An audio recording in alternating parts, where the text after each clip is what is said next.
Hello everyone.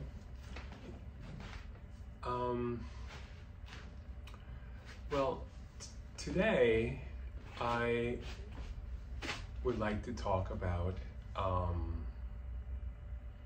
Andy Warhol's Oxidation series.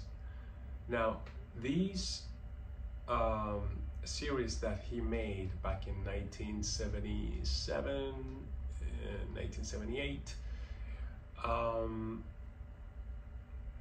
were based upon, many of you know, of him hiring models, male models, to basically urinate on top of layers of copper, as well as canvases, and to expect for a chemical reaction from the ammonia, from the urine, and somehow, create this, decoloration of all these different pieces. Also, he did a variant of bodily fluids, as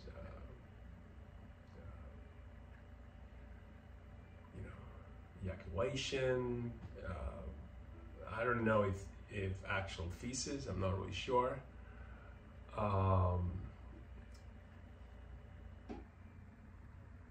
That obeyed a very interesting exhibition back in the late 70s, beginning of the 80s. This is the when Mapplethorpe was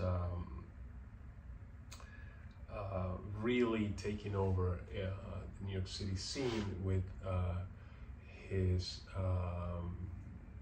pretty intense erotic, photography, and so it became this kind of like, pretty sexualized, underground New York City scene for many, and it was just part of their lives. It wasn't really not much of detaching yourself as a human being versus an artist. It was all, they were living through their art, and I think that sometimes has a much more empirical statement,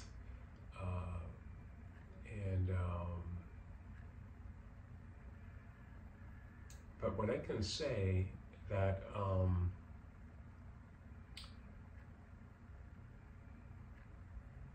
trying to see through Warhol's mind, try to comprehend the reason. And there's one episode that he did go through back in 1965 when he met for the first time Salvador Dalí, and when they met at his hotel, the St. Regis Hotel, they were alone except with the two of them, and Dalí's best friend, American friend, was David McCabe. He was a writer, and Warhol brought this small painting of Marilyn Monroe that he made for him as a gift. And the first thing that Dalí does is picks up the piece and he puts it on the floor, and he starts urinating on top of the art piece. And just laughing hysterically. And then everyone starts laughing hysterically. And, and that was the first interaction between Warhol and Dalí, it was very profound, and to many might even get close to Warhol's, being extremely flattered of such violent reaction towards, you know, Warhol giving him an art piece of his. I think it was Dalí, I believe, and that was making a statement of almost like, how dare you?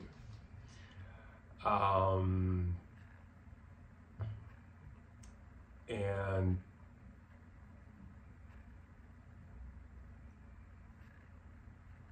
it's very interesting because in my mind I have this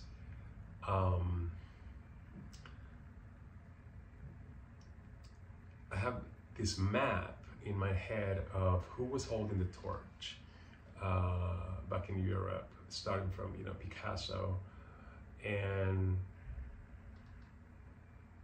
passing through, you know, Dalí, when Dalí started coming to the United States on the 50s, early 50s. And that was the time when Warhol, if I'm not mistaken, was working for an advertising company.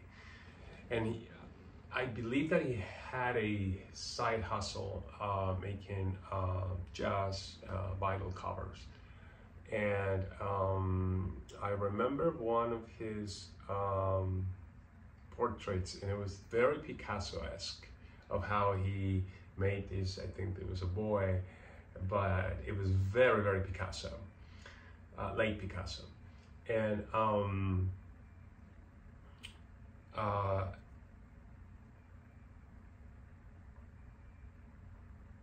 then eventually, due to the power and vision and genius of Peggy Guggenheim,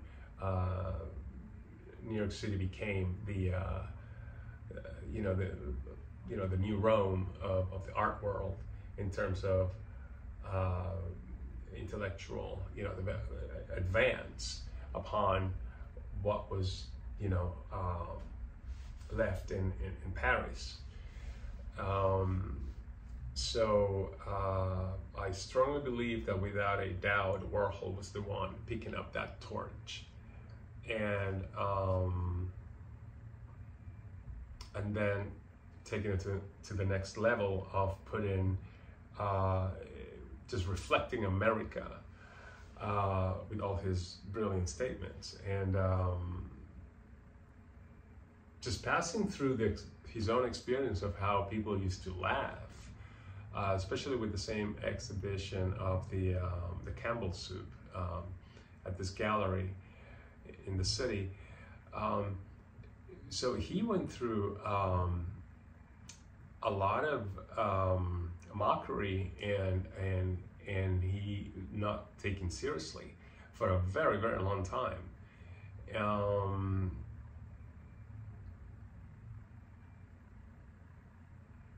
So that is something very interesting for me personally to absorb and to see.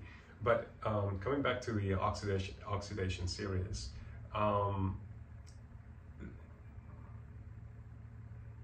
so this happened in 1978, 1977, 1978, and the meeting happened in 1965. So it's a whole process for him to take that information, whatever he went through with Dalí, and make it his own. So he had all this almost tangible DNA of Dalí's,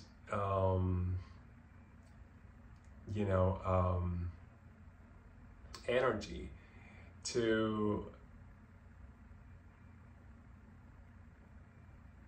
give away those oxidation paintings. And consequently, just passing along all the metaphors and conceptualism you can ever imagine of the fact of knowing how the pieces were made and what was the whole compound of passing along the information of how these artworks were made and what kind of people might be interested on having these pieces displayed in their house. I don't know how they stopped the chemical reaction of the urine with ammonia. I don't know if they were covered or sealed with an extra layer to stop the corrosion of the actual metal. That is a good question that, you know,